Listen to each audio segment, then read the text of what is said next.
क्या, हमने ये किया, मुझे विश्वास ही नहीं हो रहा था। उन्होंने किया और उन्होंने आप लोगों को प्रेरित किया। सबसे बड़ी गांधी की ताकत थी कि वो दूसरों को प्रेरित किया, जो रॉबिन कर रहे हैं।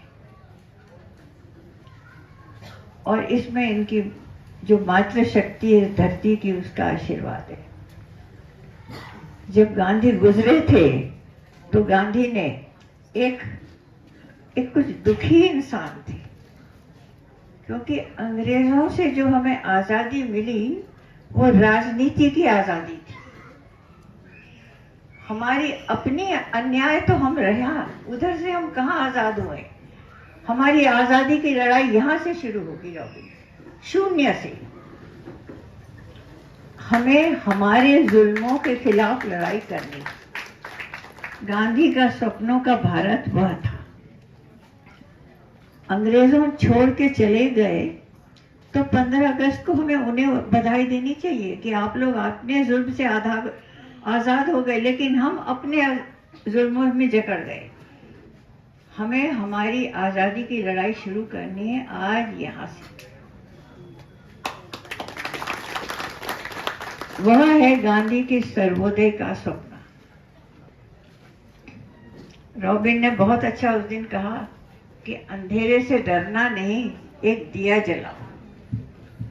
एक दिया जलाना है और वो दिया हर हमारे अंदर है। रॉबिन कह रहे थे आप अपनी बापूजी के साथ की बातें बताएं, तो थोड़ा बताऊंगी क्योंकि कई बात हो गए हैं। सबने छोटा ही बोला, लेकिन हर एक को हक था बोलने का, और भी बोलते। मैं आपको कुछ बताऊंगी कि मैं 14 वर्ष की उम्र तक बापूजी के साथ थी, अपनी आयु की। और वो मेरे बहुत बड़ा एक दिव्य आशीर्वाद था कि उस समय बापूजी उत्तर भारत में अधिक थे और मेरे पिताजी को अपने साथ रखते थे, तो हम भी मिलते थे। तो 1 वर्ष की उम्र से बापूजी और बा को कभी जेल में मिलने जाते थे, कभी रेलवे प्लेटफॉर्म में मिलने जाते थे, तो कभी कहीं जाते थे।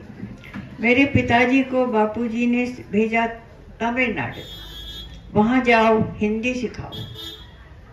लेकिन हिंदी सीखोगे उसके बदले तमिल सीख के आओगे।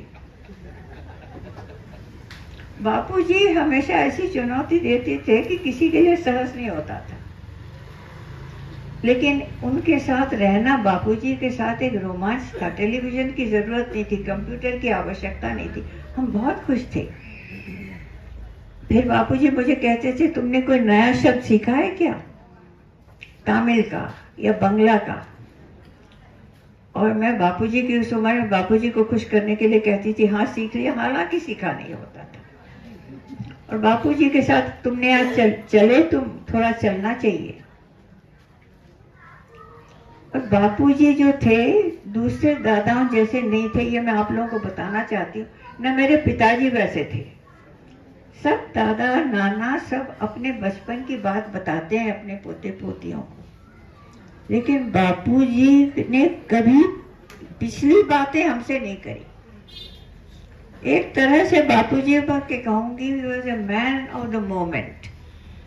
उस समय जो जरूरी होती थी वह बात करते थे, वो पीछे की बात नहीं करते थे। बेशक चंपारण से आए हों, लेकिन मेरे से कहते थे कि तुम्हारा लेखन ठीक करो, तुम्हारे अक्षर अच्छे नहीं।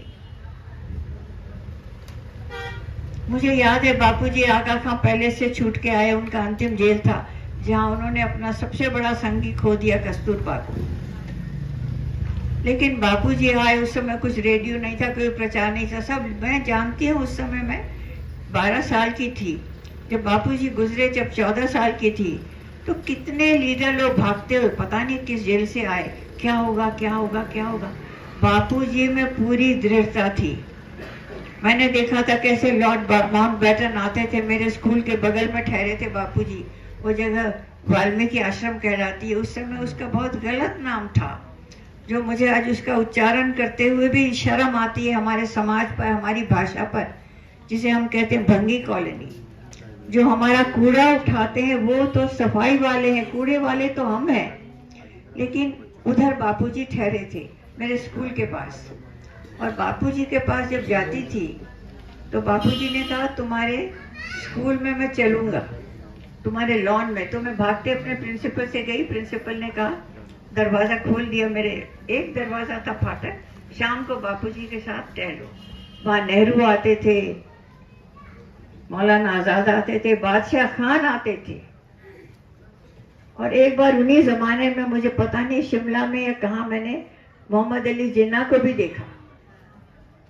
तो मुझे याद है कि मोहम्मद अली जिन्ना में एक डर था कि भाई इतने आकर्षक व्यक्ति कहीं मुझे जीत न ले, क्योंकि मेरी सच्चाई अपनी है, उनकी अपनी है।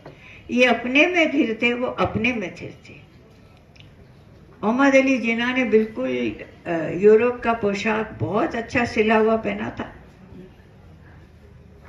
और गांधी ने वही अपने किसान के कपड़े पहने थे। दोनों अपनी सच्चाई में थे, लेकिन मोहम्मद अली जिन्ना में कुछ डर का भाव था कि ये आदमी कहीं मुझे मोह न ले, मैं कहीं उसके आकर्षण में दब न जाऊं, कुछ वह मुझे लगा। लेकिन उस जमाने में एक बात थी कि सब कुछ देने की वो जो भावना थी, वो मैंने आज देखी। जैसे आप लोग सबने कहा हम इधर देंगे, यहाँ करेंगे, वो बच्चा छोटा कूलर लेके आया। और इस तरह से बापूजी उस समय हंस के भी बोलते थे। मैंने एक बार बापूजी को चिट्ठी लिखी थी, तो बापूजी ने मुझे वापस लिखा, तुम्हारा अक्षर मिला, तुम्हारा पत्र मिला, कहना होगा कि तुम्हारे अक्षर बहुत बुरे हैं, तुम अपने अक्षर सुधारो, लिखना सीखो और मुझे पत्र लिखते रहो। मुझे बहुत बुरा लगा, मैंने वो चिट्ठी फाड़ दी। और मेरी सहेलियों ने पूछा बापूजी ने क्या लिखा, मैंने कहा बापूजी ने मुझे बहुत अच्छा कुछ लिखा है, फिर फाड़ दी। अगर होता तो अच्छा रहता, इस म्यूजियम को मैं दे देती वो चिट्ठी। और ऐसे बापूजी के साथ मेरी बहुत कहानियां हैं, शायद आज इतना समय नहीं है।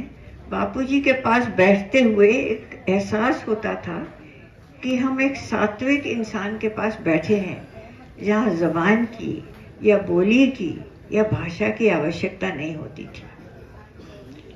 साइलेंस में, बिना शब्दों में एक ध्वनि होती है जो बापूजी से मिलती थी। बापूजी के कमरे में दरवाज़ा खुला रखते थे, कोई अपॉइंटमेंट नहीं होता था।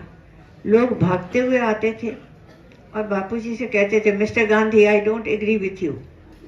और वो दुश्मन की तरह आते थे, बैठते थे, और बापूजी के पास से जब जाते थे तो हंसते हुए दोस्त बन के जाते थे। बापूजी बदलते नहीं थे और शायद वो भी नहीं बदलते थे, लेकिन दोस्त बन के जाते थे। तो आज इस संस्था द्वारा दोस्ती का पैगाम दुनिया भर में हम ले जाएंगे, और रचनात्मक कार्य द्वारा, सिर्फ बैठ के ध्यान देने से नहीं, रचनात्मक कार्य द्वारा बापूजी की वो मोहक हंसी, बापूजी की सफाई, और बापूजी का आसपास में कम सामान रखना। इधर मैं आपको बताऊंगी अपने परिवार की बात करते हुए, कुछ अजीब लगता है, लेकिन आप भी परिवार ही है मेरा, इसलिए कर रही हूँ कि मेरे नाना राजगोपालाचार्य बापूजी से कम नहीं थे। बापूजी ने उन्हें कहा कि Rajagopalachari is the custodian of my conscience, मेरे ज़मीर के रक्षक हैं राजगोपालाचार्य। हालांकि राजगोपालाचार्य उनको माय मास्टर कह के कहते थे, लेकिन हमेशा बापूजी हर बात में राजा जी की सलाह लेते थे। बापूजी के जाने के बाद मैंने देखा था पंडित नेहरू जैसे दौड़ के आते थे राजा जी से सलाह लेने, अब करना चाहिए, क्या चाहिए। जब दिल्ली राजा जी आते थे, पंडित नेहरू अपना दिन शुरू करते थे राजा जी को सुन के। लेकिन मैं फिर बापूजी की बात करती हूँ। जब बापूजी गुजरे तो एक दुखी इंसान थे। पाकिस्तान इंडिया बंटवारा हुआ, फिर उन्होंने हमारे ही नेताओं में बहुत लालच देखा। उन्होंने देखा देश कैसे अंदर से गुलाम हो रहा है, हम अंदर से कैसे अभी आजाद नहीं हुए, कितनी हमारे में हम कट्टरपना है। बापूजी सब कुछ देख के बापूजी घबराए थे, दुखी थे। बापूजी को एक नया आंदोलन शुरू करना था सर्वोदय का। वह सूर्योदय से होगा, अरुणाचल से होगा, यहाँ से होगा। और इस प्रण से, इस दोस्ती के पैगाम से मैं सोचती हूँ कि मैं ये संदेश आप लोगों ने जो मुझे दिया है वो लेके जाऊंगी। मैं यहाँ कुछ देने नहीं आई हूँ, आप लोगों से सब कुछ लेने आई हूँ। जब कभी मैंने किसी को कहा कि अरुणाचल जा रही हूँ तो सबने अरुणाचल अरुणाचल। सही में ये रास्ता बहुत आसान नहीं है, और मेरी उम्र के लिए शायद और मेरी आदतों के कारण उतना नहीं, फिर भी मेरे लिए जितने सुविधा हो सकी उतना सब कुछ किया गया। और एक चीज़ के लिए मैं क्षमा चाहती हूँ यहाँ के जीरो के निवासियों से, कि जो हमें इतने सुंदर सर्किट हाउस में रखा है, वहाँ से कई बार जब हम खाने को निकलते हैं तो हम सब बत्तियों को बंद करना भूल जाते हैं, वो गलत है। जब हम कमरों से निकलते हैं तो बत्ती जरूर बंद करें। तो मैं क्षमा चाहती हूँ अपनी ओर से और अपनी सहायिका की ओर से और सौरभ की ओर से भी। हमें उस समय हम ये तो लगता है कि बापूजी के लिए भाषण दे रहे हैं, लेकिन हम पीछे क्यों नहीं देख रहे हैं कि हम ये बत्ती हमारी अरुणाचल की खर्च हो रही। तो उसके लिए मैं क्षमा ये भी चाहती हूँ, ये मेरी भूल हुई है। यहाँ पर आप लोगों से इतना प्यार मिला, इतनी चीजें, इतने तोहफे मिले, वो सब तोहफे मैं कोई भी छोड़ के नहीं जाऊंगी, सब ले जाऊंगी। बापूजी को जब याद करें, बच्चों को मैं खासकर कहती हूँ कि बच्चे जब बापूजी को याद करिए तो उनकी हंसी को याद करिए, वो कैसे दौड़ते थे, कैसे चलते थे। आखिर में वो भिक्षु की तरह उनका खाना होता था, लकड़ी के कटोरे में लकड़ी की चम्मच से वो शायद 2 बार थोड़ा सा कुछ खाते थे, और बहुत दुबले थे। उन्होंने संयम से, क्योंकि वो ऋषि थे, राजा जी भी ऋषि थे, इसलिए कई बार बापूजी और ऋषि की तुलना में, अभी एक फ्रेंच जर्नलिस्ट ने मेरे से इंटरव्यू लिया, वो काफी दिलचस्प रहा मेरे लिए, क्योंकि उन दोनों में इतनी समानता थी। उस जमाने का जो था वही आज दोबारा एक तरह से सबको जोड़ने का काम मोदी जी अवश्य कर रहे हैं। लेकिन बापूजी की लड़ाई नागरिक की लड़ाई थी, आप याद रखें, वो पावर की लड़ाई नहीं थी। मोदी जी बहुत कुछ कर रहे हैं, करेंगे, इसमें कोई शक नहीं है, दुनिया को जोड़ा, लेकिन उन्होंने प्रधानमंत्री होके किया। लेकिन हमारा काम है नागरिक होके हम क्या करें। गांधी की लड़ाई नागरिक की थी, और हमारी लड़ाई भी नागरिक की होगी, अहिंसा के लिए, हिंसा के खिलाफ। तभी मोदी सक्षम होंगे। मोदी का अर्थ है राजनीति पावर। पावर कुछ नहीं कर सकती जब तक नागरिक मदद न करें। मोदी जी कितनी भी प्रतिज्ञा कर ले, हम ये करेंगे ये करेंगे, लेकिन जब तक हम नहीं साथ देंगे वो कैसे करेंगे। सरकार को दोष देना सबसे आसान काम है। अब भारत में भारत की सरकार है, सरकारें आएंगी जाएंगी, लेकिन अगर हम नागरिक मेरे जैसे कमरे में बत्ती जलती हुई छोड़ के निकल जाएं तो देश कैसे आगे बढ़ेगा, बिजली कहाँ से आएगी। मैं ये कहती हूँ कि आप नागरिक की लड़ाई में अहिंसा के लिए, हिंसा के खिलाफ हम साथ रहें। इसमें आज कितने महान हमारे दिग्गज लोग हैं, जैसे इतने इंडिगो के और दूसरे उनके जो पदाधिकारी हैं, फिर जामिया मिलिया के हैं। जामिया मिलिया के से मेरा बहुत लगाव है, क्योंकि मेरे पिताजी को मेरे दादा ने वहाँ भेजा था कि तू वहाँ जाके हिंदी सिखाएगा, लेकिन उर्दू सीख के आएगा। तो हम लोग बचपन से ही हमने सब भाषाओं को देखा, आसाम से हम बहुत जुड़े रहे। लेकिन आज मैं सच कहूँगी, मैं बापूजी को थोड़ा मैंने हरा दिया, बहुत खुश हूँ। बापूजी यहाँ नहीं आ पाए, मैं तो आ गई, मैं बहुत खुश हूँ। और बापूजी अगर अभी आएंगे तो मेरा एक सवाल होगा कि विकास का क्या अर्थ है। विकास का अर्थ क्या सिर्फ गंदी गंदी मंजिलें बना देना, हरियाली को हटा देना। मैं आपसे हाथ जोड़ के कहती हूँ कि आप यहाँ जब विकास लाएं तो सिर्फ बड़ी बड़ी ऐसी मंजिलें न बनाएं जो भद्दी हों। यहाँ का वास्तु एक है, यहाँ कॉटेजेस बनने की सुंदर कला है। यहाँ हरियाली को बचाते हुए कॉटेजेस बनाए जो दुनिया के स्विट्जरलैंड को हरा दे। और उसमें क्योंकि हमारे लोग हैं, हमारे में उतना दिमाग है, हमारे में उतनी ताकत है, इतनी हमारे में प्रतिभा है, हम कर सकते हैं, तो हम विकास का अर्थ देश को सिखाएं। विकास जरूर हुआ है, उसी के कारण मैं उड़ के आई हूँ। विकास के कारण आज इतने जो कैमरा वाले ले गए, दुनिया भर में हमारी बात जाएगी।